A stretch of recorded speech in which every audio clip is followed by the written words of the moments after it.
Hello दोस्तों, तो कैसे हो आप सब। तो आज की वीडियो में मैं आपको एक्सप्लेन करने वाला हूँ बैटल थ्रू द हेवंस की 138 एपिसोड की पार्ट 2 को। तो जैसा कि हम लोगों ने पिछले एपिसोड में देखा था, ओल्ड घोस्ट डाइजिंग वो आ चुका था एंशिएंट रूइन में और बोलता है कि यूफ लोग मेरे रास्ते से हट जाओ, हम लोग का सोल पहले सभी लोग यहाँ से सब चीज़ ले लेगा यहाँ से। तो जो सैनी पवेलियन का मास्टर होता है वो बोलता है कि ये पर्सन यहाँ क्या कर रहा है, इसने अपने एक हाथ भी खो दिए, कितने कितने लोग लगे होंगे इसके हाथ को हटाने काटने में। जो भी आदमी है जिसका हाथ जो इसका हाथ को हटाया होगा, जो इसका हाथ तोड़ दिया होगा, वो बहुत ज़्यादा पावरफुल होगा। तो फिर जो ज़ियावन होता है उसके माथे पे पसीना आना शुरू हो जाता है और बोलता है कि जाइजिंग अपने मरा नहीं अभी तक, उसका हाथ जा चुका है पर अभी भी वो ज़िंदा है। तो जो ज़ियाओजुन होता है वो बोलते हैं कि कितना ट्रबलसम है। और फिर जो ओल्ड घोस्ट राइजिंग होता है वो देखता है ज़ियाओयन को, बोलता है ज़ियाओयन तुम अभी तक जिंदा हो। तो ज़ियाओयन वो एक इविल स्माइल वो बोलता है कि मैं कैसे मर सकता हूँ, जब तक तुम जिंदा हो तो मैं कैसे मर जाऊँ। फिर जो ओल्ड घोस्ट राइजिंग होता है वो बहुत ज़्यादा गुस्सा हो जाता है और बोलता है कि बहुत अच्छा, तो चलो आज मैं तुम्हें हिल पहुंचा देता हूँ। और वो अपना पाम बनाता है और उसको ज़ियावन के ऊपर अटैक करता है, जिसको ज़ियावन अपने शील्ड बना के डॉज करता है। और जो किंगर होती है, जो किंगलिन होती है, वो बहुत ज़्यादा परेशान हो जाती है, बोलती है मास्टर ज़ियावन आप ठीक हैं। तो जो ज़ियान होती है वो बोलती है चिंता मत करो ज़ियावन ठीक है। और फिर ज़ियावन अपने फ्लेम सब को बाहर निकालता है और बोलता है कि मैं तुम्हारे एक हाथ को तोड़ दिया आपने सिर्फ 9 स्टार दाउजून के पावर के साथ, तो मैं तुमसे अभी क्यों डरूँ। तो ये देख के तो ओल्ड घोस्ट राइजिंग और ज़्यादा गुस्सा हो जाता है कि वो दाउजून पे ब्रेक थ्रू कर चुका है। फिर हम लोग देखते हैं जो स्क्रोल सब थे वो लोग, उसका जो सील था वो धीरे धीरे डिसअपियर होना शुरू हो जाता है। और फिर बाकी लोग की नज़र उसके ऊपर जाती है और फिर वहाँ पे होने वाली थी बहुत बड़ी फाइट, क्योंकि सारे स्क्रोल्स की जो सील थी वो धीरे धीरे टूटने लगी थी। और उसके ऊपर नज़र जाती है ओल्ड घोस्ट राइजिंग की और वो भी उसके पीछे चला जाता है। और वो सब होते हैं हेवनली स्क्रोल्स और सभी लोग वहाँ पे उसके लिए लड़ने लगते हैं। और जो ओल्ड घोस्ट राइजिंग होता है वो ज़ियावन को बोलता है कि जब तक मैं ये सब स्क्रोल लेता हूँ तब तक तो अपना ख्याल रखो, उसके बाद मैं तुम्हें दिखाता हूँ। और वो ये कह के वहाँ से उड़ जाता है। और जो ज़ियान होती है वो बोलती है कि चलो जल्दी करो, हमें ये सब स्क्रोल सब लेना है। तो ज़ियावन बोलता है कि जल्दी मत करो, एक बार देख लो क्या चल क्या रहा है यहाँ पे, इतना सिंपल नहीं है जितना तुम सोच रही हो। तो हम लोग देखते हैं किंगर को जो कि एक स्क्रोल को अपने हाथ में लेती है और तभी वहाँ जो नीचे एक सोल्जर रहता है पपेट टाइप का, वो उसकी आंख चमकती है और जो वो देख के हुआंगजान बोलता है सेंग किंगर केयरफुल रहो। और फिर जो सोल्जर होता है वो आता है, अपना एक पंच जड़ता है किंगर के पीठ के ऊपर, जिससे वो पूरी जोर से कर जाती है और खून की उल्टियाँ करते हुए गिर जाती है। और हुआंगजान ये देख के बहुत ज़्यादा परेशान हो जाता है और उसके पास आता है, बोलता है किंगर तुम ठीक तो हो।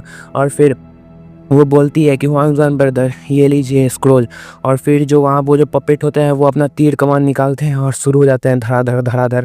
और फिर जो हुआंगजान होता है वो उसके हाथ से स्क्रोल फेंकता है और वो किंगर को लेके भागता है और वो बोलता है कि ये जो पपेट है ये बहुत ज़्यादा कमज़ोर नहीं है, ये तो जिंदा है, ये अटैक ऐसे कर रहे हैं जैसे कि पीपल इसे कंट्रोल कर रहा हो, कोई ऐसे कंट्रोल कर रहा है। और जो स्क्रोल पकड़ रहा था उसे वो ऐसे मार रहे थे। और फिर ज़ियावन नहीं देखता, बोलता है एक्स्ट्राऑर्डिनरी, ये पपेट पक्का दाउजून स्टेज पे होंगे। और फिर जो ज़ियाओजुंदी होते हैं वो बोलते हैं कि ये पपेट ऑर्डिनरी पपेट नहीं है, ये लॉन्ग लॉस्ट स्किल्स का प्रोडक्ट है, ये पक्का एंशिएंट पपेट मैनिपुलेटिंग होगा।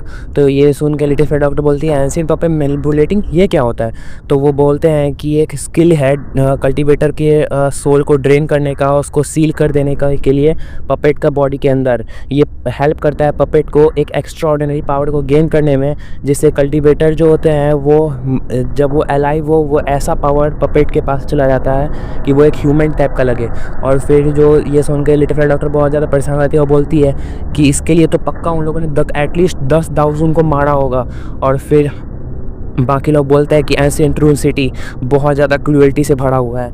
और फिर जो ज़ियावन होता है वो बोलता है कि हेवनली स्क्रोल बहुत ज़्यादा प्रीशियस हो सकता है पर मास्टर की होली बॉडी मेरे लिए ज़्यादा इंपॉर्टेंट है और यही मेरा चांस है। और वो जाता है और वो जब भी आगे मुड़ रहा जा रहा था स्क्रोल को पकड़ने के लिए, पर वो देखता है कि ज़ियान एक स्क्रोल को पकड़ने वाली रहती है, पर पीछे से एक वॉरियर आता है और बोलता है कि जो मेरे रास्ते में रहेगा वो पक्का मरेगा।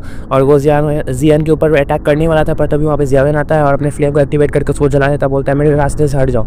और फिर वो जो सोल्जर होता है वो वॉरियर होता है वो पीछे फेंका जाता है। और जो ज़ियान होती है वो बोलती है ज़ियावन तुमने ये क्या किया, तुमने तो मुझे परेशान कर दिया था। तो ज़ियावन बोलता है कि क्या मतलब है तुम्हारा, मैंने तुम्हारी जान बचाई है। और फिर उसके हाथ में एक स्क्रोल आके गिरता है, ज़ियावन के हाथ में, बोलता है एक स्क्रोल। बाकी लोग जो ज़ियावन होता है, बेस्ट फ्रेंड होता है, वो बोलते हैं क्या ऐसा पॉसिबल है। और फिर बोलते हैं ज़ियावन केयरफुल रहो। और फिर वहाँ से एक वो सोल्जर आता है पपेट, और उसके ऊपर अटैक, ज़ियावन के ऊपर अटैक कर देता है। और ज़ियावन अपने फ्लेम को लेके उस पपेट के मुंह पे मारता है, पर बाकी पपेट भी उसके पीछे आने लगते हैं। और पीछे से आता है फेंगली पवेलियन का मास्टर, बोलता है ज़ियावन पागल कहीं के,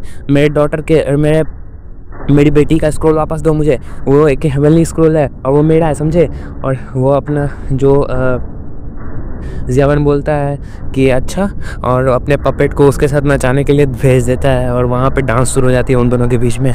और वो जो पेंगली पवेलियन का मास्टर होता है, वो उसके पपेट को एक लात मारता है और पपेट पीछे जाता है और वो दोनों पीछे फेंका जाता है। और ज़ियावन उसके मुंह पे स्क्रोल मारता है और बोलता है कि तुम्हें स्क्रोल चाहिए तो ये ले लो। और जब भी स्क्रोल उसके पास आता है तो जितने भी सोल्जर और वॉरियर थे सब उसके ऊपर अटैक करना शुरू कर देते हैं। और वो बोलता है कि ज़ियावन तुमने मेरे ऊपर ट्रिक किया है। तो ज़ियावन बोलता है कि हॉल ऑफ सोल वालों को ढूंढो, अगर तुम्हें रिवेंज लेना है तो मेरे सामने ट्रबल करना बंद करो, मैं इतना आसानी से बुली नहीं हो जाऊंगा। एनेडेबल जेट फ्लेम से अटैक करता है और वहाँ पे वो एक स्क्रोल लेता है और बोलता है कि मैं ये लेना तो नहीं चाहता था, पर कोई बात नहीं, मुझे लेना पड़ रहा है। तो बाकी लोग बोलते हैं कि ज़्यादा शो ऑफ मत करो। और यहीं पे हमारा आज का नॉर्मल एक्सप्लेनेशन खत्म होता है। आई होप आप लोग को अच्छा लगा होगा। नेक्स्ट पार्ट जल्दी आएगा, तब तक के लिए take care, see you soon. और हाँ, एक लाइक ज़रूर कर देना।